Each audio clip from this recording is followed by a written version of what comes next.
Praise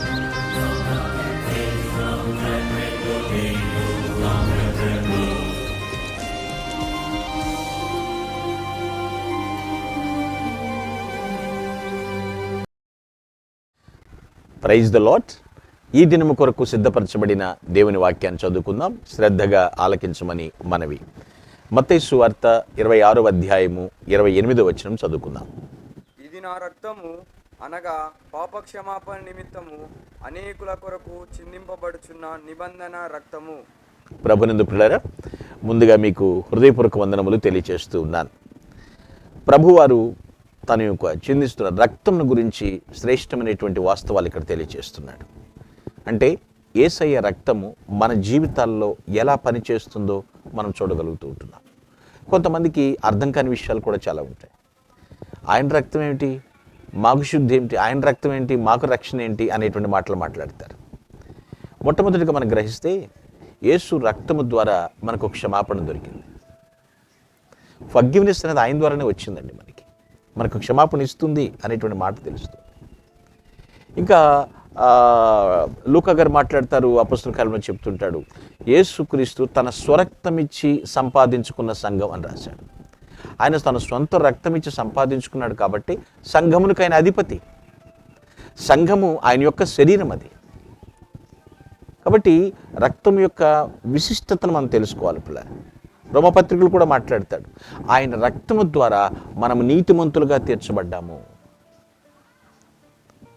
ఆయన రక్తము ద్వారా నీతిమంతులుగా తీర్చబడ్డాము. సో ఆయన రక్తము ద్వారా దేవుని ఉగ్రత నుండి మనం రక్షించబడతాము. ఎంత సేఫ్ జోన్లో పెడుతున్నాడు చూడండి. యేసుక్రీస్తు రక్తం యొక్క విశిష్టతను మనం తెలుసుకుంటున్నాం. ఎఫెసీ పత్రిక చెప్తుంది, ఆయన రక్తము ద్వారానే మనకు విమోచనము, మనకు విడుదల క్రీస్తు చెందించిన రక్తం ద్వారానే. హెబ్రీ పత్రిక కూడా మనం మాట్లాడుతుంది, ఆయన రక్తము వలన మనము పరిశుద్ధ స్థలములో ప్రవేశించుటకు అవకాశం, మనకు ధైర్యం ఉంది. ఆయన రక్తంతో శుద్ధీకరించబడ్డాం కాబట్టి ఆయన పరిశుద్ధ స్థలంలోనికి ప్రవేశించడానికి మనకు ధైర్యం కలిగి ఉంది. ఇవన్నీ వాస్తవాల పదార్థాలు చదువుకోవచ్చు. అదే హెబ్రీ పత్రికలు కూడా మాట్లాడుతుంటాడు, యేసుక్రీస్తు తన రక్తము చేత ప్రజలను పరిశుద్ధపరచడానికే గవిని వెలుపట ప్రవేశించాను. ఎందుకంటే పరిశుద్ధత లేకుండా ప్రభుని చూడలేం. అందుకని నిరంతరము పరిశుద్ధత కలిగి ఉండడానికి ప్రయత్నం చేయండి అని చెప్తూ ఉంటారు. యేసుక్రీస్తు యొక్క రక్తము ద్వారా చాలా ఆలోచించాడు. చాలా ప్రయోజనాలు ఉన్నాయి ఇలా చెప్పుకుంటూ వెళ్తే పిల్లలు. అదేమిటండి, మరి పాత నిబంధన మరోలా ఉంది కదా. నిజమే, పాత నిబంధనలో జంతు బలుల ద్వారా క్షమాపణ. ఇప్పుడు ఏ బలి అక్కర్లేదు, యేసుక్రీస్తు రక్తము ద్వారా క్షమాపణ. చాలా ప్రయోజనాలు, మనం విశ్వసించాలి దీన్ని. అందుకనే సంఘములో ఇవ్వబడేటువంటి బల్లారాధనలో పాల్గొన్నప్పుడు ప్రియులారా, ఈ యేసుక్రీస్తు రక్తం గురించి మనకు నిరంతర జ్ఞాపకం ఉంటుందండి. ఆ బలలో పాల్గొనేటప్పుడు నిరంతరం గుర్తు చేసుకునేటువంటి వారంగా ఉంటాం. మరలా చెప్తున్నాను, రక్తం లేకుండా విముక్తి లేదు. బలి అర్పణగా ఆయన బలి అయ్యాడు. ఆయన మరణం మనకి విముక్తినిచ్చింది. అంతేకాదు, ఆయన మరణం మనకు క్షమాపణనిచ్చింది, దేవునికి దగ్గరగా చేసింది మనల్ని. కాబట్టి చిందించబడినటువంటి రక్తం అంటే మనము పాప పరిహారము మన కొరకు చేయటం కొరకు ఆయన వెల చెల్లించాడు. ఎప్పుడైతే పాప బానిసత్వంలో కూరుకుపోయామో ప్రభు తన మరణం ద్వారా మనకు వెల చెల్లించాడు, మనం విమోచించడానికి.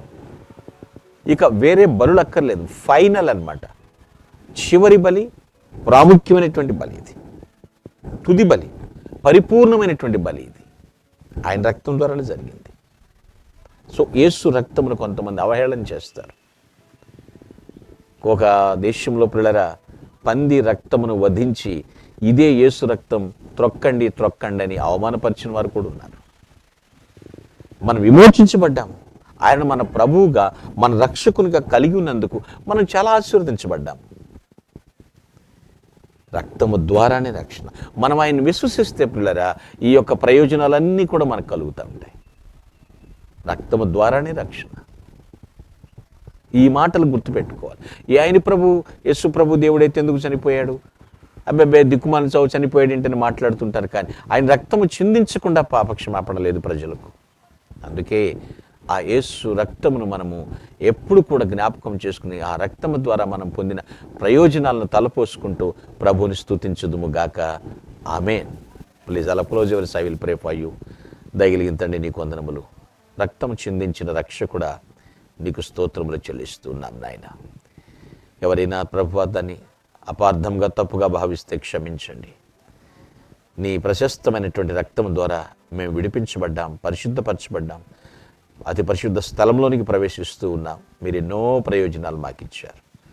వాక్యమునికి ఎవరు శిరసావహించి జీవిస్తారో వారిని ఆశీర్వదించమని ప్రభును ప్రియ రక్షకుడని క్రీస్తు పేరిట ప్రార్థించి దీవించి నీ సన్నిధిలో గోజాడుతున్నాం తండ్రి. ఆమేన్.